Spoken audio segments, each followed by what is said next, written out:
What's up, guys? Welcome back to Rugged Adventures. A few weeks ago, I put out a poll asking if folks would rather see a 20-inch AR-15 or a 10.5-inch AR-15 upper for my next video.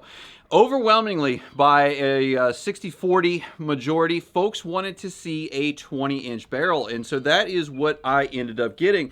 This is a Palmetto State 20-inch upper. It has a stainless steel barrel that says chambered in 5.56, 1 to 7 twists, and it's a free-floating barrel. It's very slick, very well put together, it seems to me, and this has that SIG Tango MSR 1 to 6 by 24 LPVO that I recently did the review on.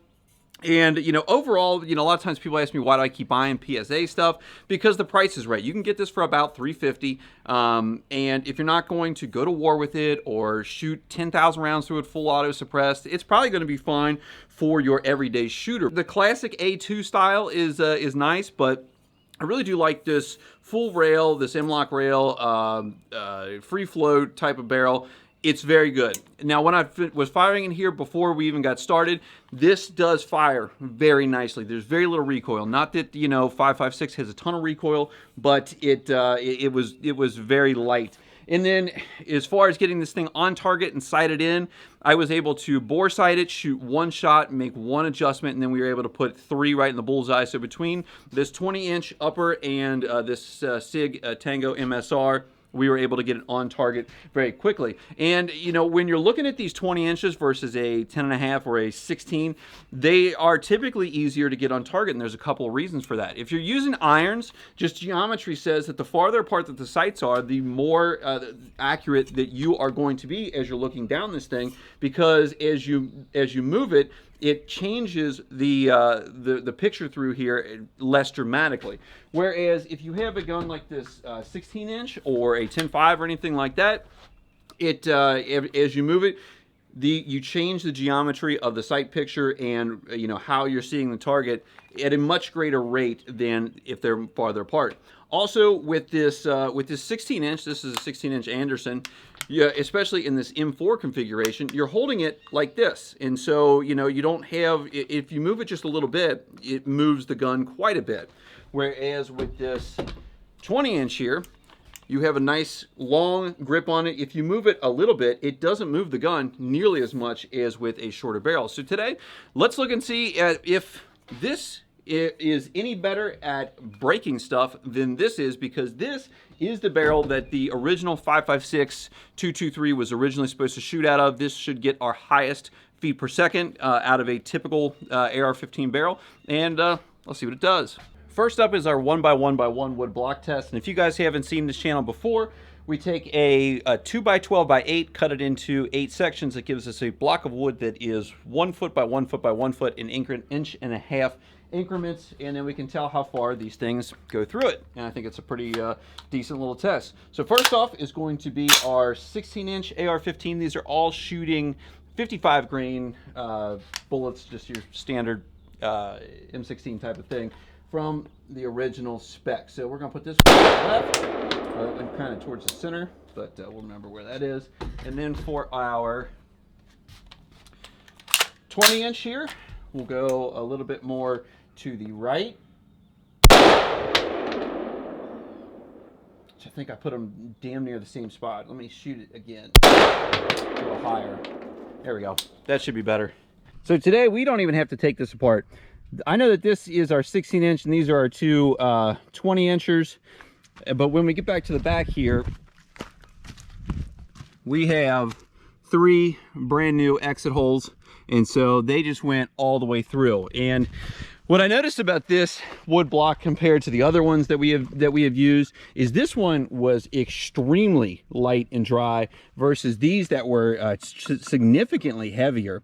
So I had a feeling that it might go all the way through because it just wouldn't have the resistance. But let's get some concrete blocks stacked up and see if that makes any difference. So I wasn't crazy about the results from this test because I can't really show you, but this thing is like half the weight of this older block. And this one's been sitting out in the woods. It's wet. It's kind of nasty. So I figured it would have a better shot. So I went up and shot twice again with the 16 over here and the 20 over here. Now we got to kind of play bullet detective and you know, take these things apart. And the one thing I'll show you guys on this one where the 20 hit, it absolutely like detonated. It basically exploded, and I assume that this is fragmentation that you get, sometimes you hear about from 5.56 bullets.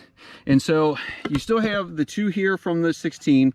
This is one from the 20 that's just gone as far as I know.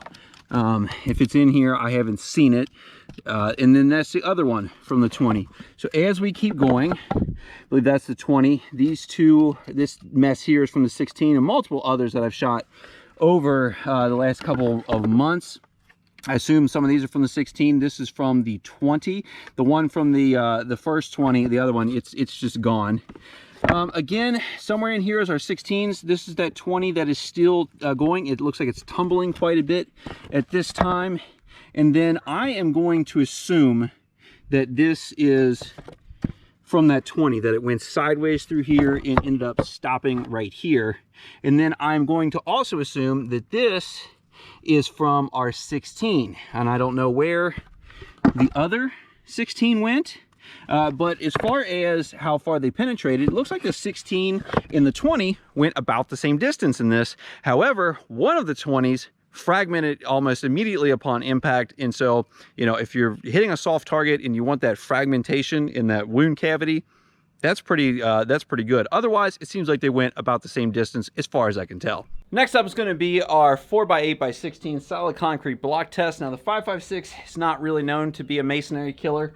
It has, you know, a lot of velocity, but not really that much inertia. And so we'll see if the 5.56 55 grain out of the 20 inch can do any better than the 16. We'll do the 16 on the left, the 20 inch on the right.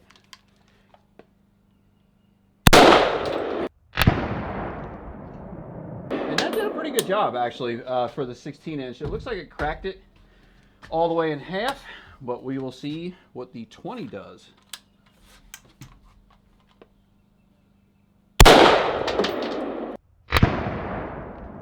Actually, I don't know if that did as much as the 16 did, but I tell you what, if firing this thing, like I said, you know, it's 5.56 isn't exactly the most shoulder beater upper, but out of this 20-inch barrel with the rifle length gas system, it's significantly less than the 16-inch carbide. This is the 16-inch.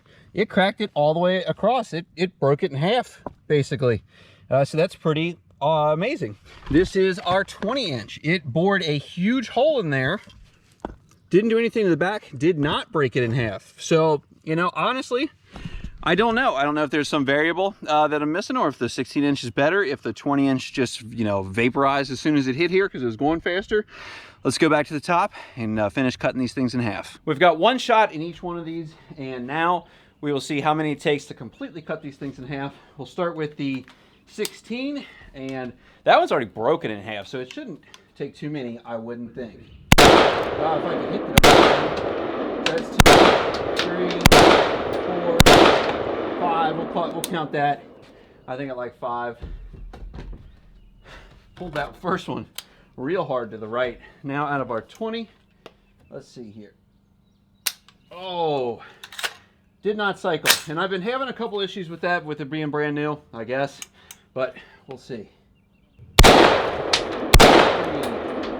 So it only took 3 to get it to break completely in half. So, you know, I don't know, again, if that's some sort of other outside variable, but 60% of the bullets it took with the 20 versus the 16 on masonry, if we're going to look at it from not just a cracked in half, but destroyed. If you guys have ever seen anything with AR-15s, 5.56, 223, you know that it just eats up 1/4-inch steel. The velocity of that round is just ridiculous, goes right through it like butter. However, 3/8 is a different, it's a whole different animal. When you're shooting it out of a 16-inch with a 55 grain bullet, I have not been able to get one to penetrate 3/8 steel, even M855s. However, this 20-inch should be shooting about 150 to 200 feet per second faster than that 16-inch barrel, and so we will see if that is what it's going to take to get through that 3/8 steel. If it doesn't with these 55 grain bullets, we can throw in some 62 grain M855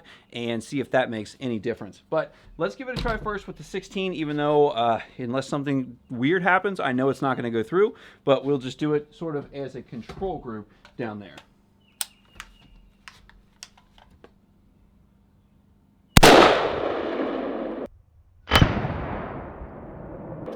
I see it.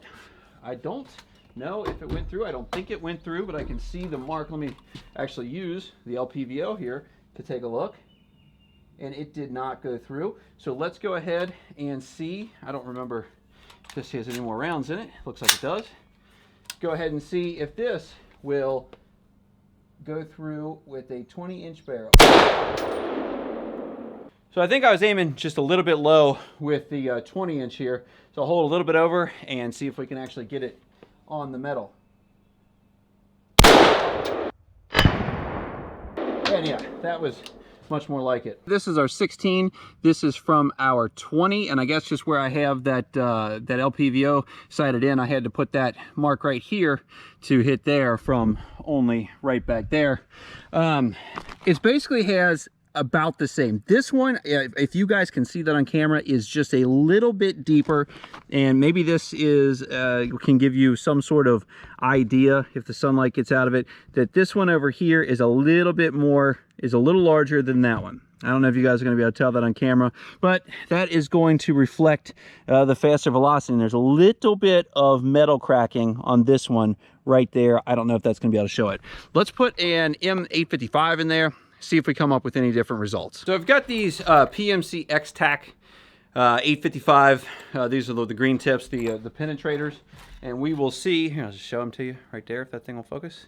And we will see if this is able to get through that 3/8 steel with the 20-inch AR-15. This should be about as much punch as we can put through this on an AR-15 platform without, you know, getting some sort of really fancy rounds or really doing something different. So let's see if this punches through or not.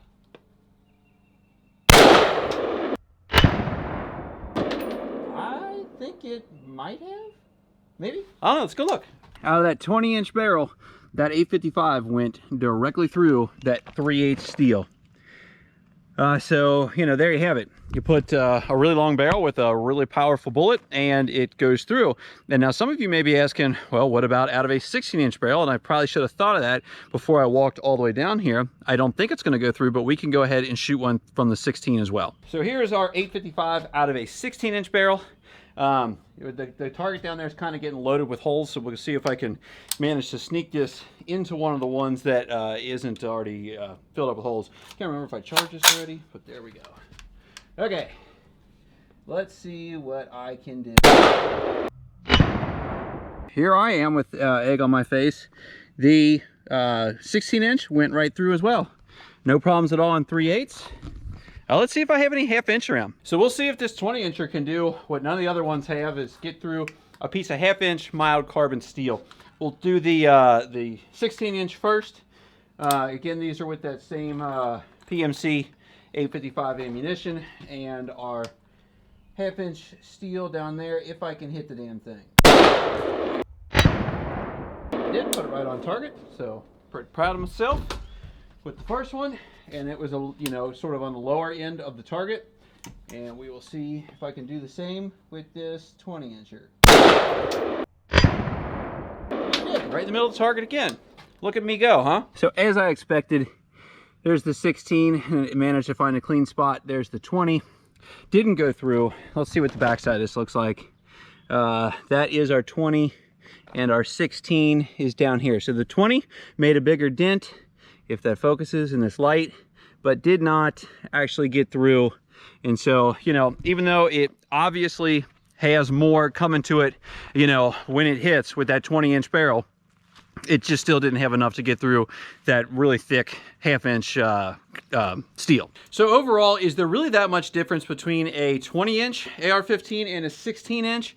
Not a lot. I don't have a chronograph here, as you guys may have told if you've watched this far into the video, but everything I've seen on other folks that have chronoed these says that there's about 150 to up to 200 feet per second difference between a 16-inch AR-15 and a 20-inch. I do appreciate everyone that voted in the poll, and if you look at a 16 versus a 10.5, the loss in velocity starts to really accelerate up to about like 250 to 300 feet per second from a 16 to a 10.5. And so when you add that to the already 150 to 200, the 10.5 does hit a heck of a lot less than a 20-inch, but really that's to be expected. As far as this upper goes, I really like it. I like this much more than the M4 style. I think that in general, the era of short barrel rifles, I think, may have, sort of come and gone. I think it got really popular there for a while, but I really like having this thing and be able to hold it way out here versus, something with a 10.5, even if, you have a suppressor on it, you can't hold that, even if it's wrapped, but you're going to be holding it, farther back here. You're probably going to have less of a stock, and so, I like the bigger rifle like this.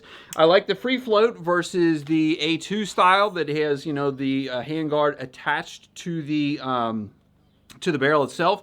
Supposedly it gives you more accuracy, and I can definitely see that as being the case because you can flex this barrel pretty well. You guys probably won't be able to tell that on video, but it does move quite a bit. So if you had an A4 or a M4 or an A2 style and you rest that on something, I can definitely see it deflecting the barrel. But the good news is that as long as you guys like, subscribe, and share, and comment and all that, and leave your comments down below. Let me know if I'm totally wrong, stupid, whatever you guys want to say about me in this video. But as long as you guys keep doing that, revenue will come in. We'll get a 10.5 upper. We may go for something that's a little bit more high tier, like a BCM or something like that, because I do think that I'll put a lot more rounds through 10.5 just doing shooting drills than I am through this PSA 20-inch. And that's something to always consider when you're buying gear, is what's your use factor for the thing.